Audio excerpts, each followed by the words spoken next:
Hey guys, Big Rat 3, Titus here again, back with another Hardtruths. My voice is a lot better. You know, I feel a lot better inside. I think I'm going to be ready to go back to school on Monday. Whether that's a good thing or not. Sorry that I couldn't get this review to you yesterday. I literally had 9 hours of homework. 9 hours of homework. And I didn't even go to school. But I called friends, 9 hours of homework. It was pretty brutal. And because I didn't have enough time to watch MMA, I tried to see it today. That's why this review is a little late. And I woke up really late. But whatever, let's just get through with this. Violent Tendencies, NMNH. Both were pretty good, I would say. NMNH was awesome. Violent Tendencies kind of disappointed me. And I'll get to why. Okay, first let's start off with the bonus match from the Montreal show, from what was supposed to be on the Montreal and the double feature 2 shows. Chris Hero versus Frankie the Mobster. This is on the Ring of Honor's YouTube page. I saw it a few months back. And when I reviewed double feature 2, I put this match in there. This match sucked. Short and simple, it sucked. I'd go 1.5, 1 3/4. It was really bad. Frankie the Mobster sucks. He does. I was talking to AJordan34 on Skype while watching both these shows, and he was watching Death Before Dishonor 6.17. His review should be up pretty soon, and he was telling me how Frankie the Mobster and D'Lo Brown ruined the show a lot, and he said Frankie the Mobster sucks. He hates him, and I have to agree. Really, he's just not good. I mean, I don't know. Sure, back then, yeah, in Death Before Dishonor, yes, he fought D'Lo Brown, but here he fought Chris Hero. Bad match. Actually, Grizzly, Redwood versus Silas, top of the show. Pretty fun. 2 stars. You know, it was very short. It was only like 5 minutes. And what did you really expect from it? But I'm going to give it 2 stars. I thought it was alright. You know, it wasn't bad. Maybe 2 1/4. As you have Brent, Albright, and Erick versus Kenny King and Rhett, Titus. Why do people hate this match so much? I thought this match was very good. 3 1/4. I really enjoyed it. I was into the whole match. You know, Albright got busted by the neck. He bladed around the neck. And, you know, it was a pretty entertaining match, I felt. I thought it was pretty good, man. Albright and Steen are both very underrated. And I'm going to give this 3 1/4. I think it was a pretty good match. McGuinness versus Claudio Castagnoli. This was good. 2 3/4, you know. It got a lot of time, like 15 minutes. You can tell Nigel wasn't really ready.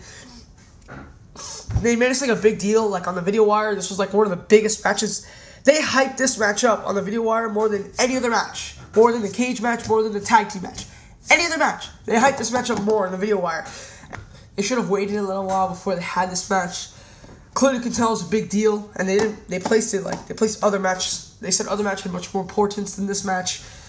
And, you know, I really think if they waited like a good month and really built it up, it could have been a lot better. I think they had a wasted opportunity here, because this could have been something special. 2 3/4, maybe even 2.5. It was kind of bad. It was alright, actually. It was decent. Generico and Steen versus Josh Raven and Christian Abel, or the House of Truth. The House of Truth sucks. I do not like them. I saw someone on the Final Countdown tour. Every time the House of Truth had a match, it would say, God, they were horrible. God, they're horrible. I'm like, they can't be that bad. This match, they were bad, and they fought Generico. I really did not like them this match. 2.5. 2 3/4 is kind of generous. I don't know yet. Probably 2 3/4, just because Generico and Steen really carried them through this match. But yeah, I think maybe 2 3/4 just because they did a great carrying job here. But like, I really hated their performance. It was okay. I mean, it was not that good. Actually, Aries versus Brown versus Callahan versus Delirious versus Joy Ryan versus Petey Williams. This was very good. I'll say 3.5.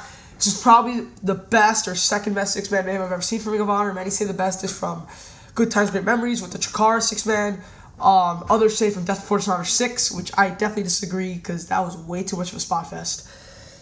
Hell, even the one at NMNH might be just as good as this one, but this is still pretty good. 3, maybe 3 1/4.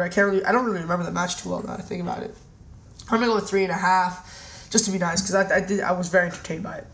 I think D'Lo Brown versus Colt Cabana. Why do people say these people have such bad chemistry? I don't see that at all. I thought this match was fine.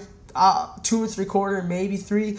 Really wasn't that bad. Plus, it made sense with the story. You know, Ring of Honor, everyone knows for Ring of Honor, wrestling, the in-ring wrestling is most important. The storylines are secondary. They did a great job with the storyline in this match. And the ending made a lot of sense. You know, it was perfectly done. My only gripe with it was I think they waited too long because they fought at Supercard of Honor 4 in April. And this is June now. I think they waited like 2 months. Or Cabana during that time fought Chris Hero. He fought Jerry Lynn. He got into a feud with Joey Ryan and the Embassy. That he really completely forgot about D'Lo. And then 2 months later, let's continue this feud. I'm like, what? They should have done this at Take No Prisoners. I think that was the best time to do it. Since D'Lo's 4-corner survival match during that wasn't that good, and Colt Cabana had a throwaway match with Ace Steel. But, man, still, it does make sense, except for what it is. Then we get the American Vultures, Kenta Roderick Strong. This was awesome. 4 1/4. This is on my top 10 matches of the year. This was very good. This is one of Kenta's best matches this year, and that really says a lot. This could be his best match. I still say his match with Nigel at 7th Anniversary Show was his best match, but this was second or third. This was just excellent. And you had the American Wolves and Roderick Strong. 3 out of the 4 people in here are being considered for the MVP this year, with Davey Richards, Roderick Strong, and Kenta, and Eddie Edwards. Everyone does love. So damn it, it's just amazing, man. How good you guys are. Next we get the cage match. Jacobs for Tyler Black. This is disappointing. 3 3/4. You guys might not know this, they're not ROH fans, but Ring of Honor cage matches are pretty big. Cage matches are like Hell in a Cell matches. They've only had like 11 in their history. They've only had I think they've only had like 11 or 10. And we only get cage matches like twice a year. This year we've gotten them 3 times with this match, the Steel Cage Warfare at the beginning, and the Albright Castagnoli match on HDNet. But we almost never get cage matches for Ring of Honor. This was just really disappointing. 3 3/4. Like if a Hell in a Cell got 3 3/4, you know that's a disappointing match. It just could have been better, but the segment afterwards I thought was pretty good though, with the Age of the Fall carrying on Jimmy Jacobs. Overall, Violent Tendencies, I'll give this like a 7.75 or an 8. It was pretty good. The undercard, I don't think it's as bad as everyone says, because I did enjoy Albright, Steen, King, and Titus, and the 6-Man Mayhem. But, I was disappointed with Nigel Castagnoli, with Generico, Steen versus the House of Truth. I thought the main event kind of under-delivered. And the reason to pick up the show was that the 2 main events were both 4 1/4 stars. I do not agree with that. This was still a pretty good show. I guess, if you can find it on a cheap deal, then I'd go ahead and get it. I got this for free. I got End of an Age and Man Mayhem 3, and my 1 free DVD was this one. End of an Age. This show was awesome, I'll say. We start off with another 6-Man Mayhem with Rhett, Titus, Delirious, Sami, Callahan, Silas, Egotistico, Fantastico, and Alex Payne. This was excellent.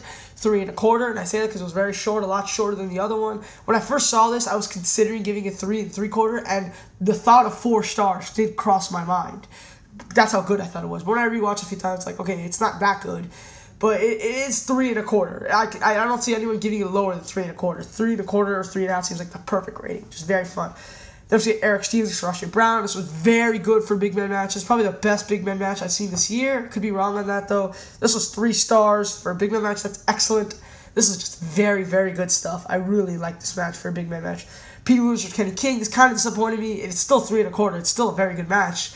But I don't know. I just thought they could do a lot more. And Nightmare Baller kind of touched on this, but I don't think he did as much as he could have. Where he said, people, like, if you don't see the Canadian terms from Kenny Williams, from Petey Williams, and you're not happy. Well, also in my opinion, people think that he's a one-trick pony, when really Petey Williams is just a tremendous wrestler. And really, besides the Canadian Destroyer, there's a lot more to his character that not a lot of people see. And it's not fair to him. I think that he's so famous for the Canadian Destroyer that people forget that he's actually a very good wrestler. And they forget that he's not just a one-trick pony. As we get KENTA versus Tyler Black, this was disappointing for me. This is 4, maybe 4 1/4, slightly 4 1/4. I think the tag match on Violent Tendencies was better. God, man. This is like KENTA Davey Richards for me on how disappointed I was when I saw that match. I'm kind of the same here, but it was still very good. It's still probably match of the night, even though it might not sound like that the way I'm describing it. I really did enjoy it, but I don't know. It's just not this epic match that many people are calling it out to be. Next week, the Chicago Street Fight, Colt Cabana, Brent Albright versus Ryan Castagnoli. Very little use of the weapons here. This was fun, though. 3 1/4. It wasn't really it could have been a comedy street fight since they didn't use a lot of weapons, but they didn't grasp the comedy aspect of it enough for it to be considered a comedy street fight. It was still fun. 3 1/4. I enjoyed it for the most part. Next week, D'Lo Brown versus Roderick Strong. This was D'Lo's best match, in my opinion, in the Ring of Honor, besides his match with Nigel, Proving Ground Night 2. If you haven't seen that match, but I heard that match was very good. And every other match he's had since then, like with Colt Cabana, with Jay Briscoe, his HD9 matches, all those matches are like 2 stars. And this was 3 stars, pretty good for a D'Lo Brown match. And Roderick strong as hell. Next we get, because he lifted him up a lot during this match. Next we get the Wolves versus Generico. The stipulation being is Generico won, they would get to pick their next title match, whatever stipulation they wanted. If the Wolves won, they would never get another title match with the Wolves. 4 stars. Very, very, very good. 3rd best match of the night, in my opinion. Fun stuff. Yeah, so this was probably, though, their worst match between the Wolves and Generico. I like their 7th anniversary show. Their Man Mayhem 3 match a lot better, and their HD match is kind of close, but this is probably their worst match, in my opinion. It was also really short. It was only like 13 minutes. Usually these guys go out for 20-something minutes at a time. Then we get to the world title match, Aries and McGuinness. This was very good and very underrated. I'm giving this 4 stars. The wrestling-wise is probably 3 3/4, but because Nigel is still hurt, and the promos they cut before this match were die-hard funny. Those were some of the funniest promos I've seen in wrestling all year. And damn, this match was just really good. I got to give it to Nigel for going out there hurt. 4 stars. Overall, the show is very good. I'm going to give this a 9. This is the best Ring of Honor show this year, in my opinion. And I do think it's better than DDT 4. If you're going to ask me which Ring of Honor show should I pick up from this year, I would definitely say End of an Age. There's nothing bad on here at all. And maybe check out Tendencies if you want. Okay, I'm going to try to watch Vendetta and Unified now. Mega 310. I'm out, guys. See ya.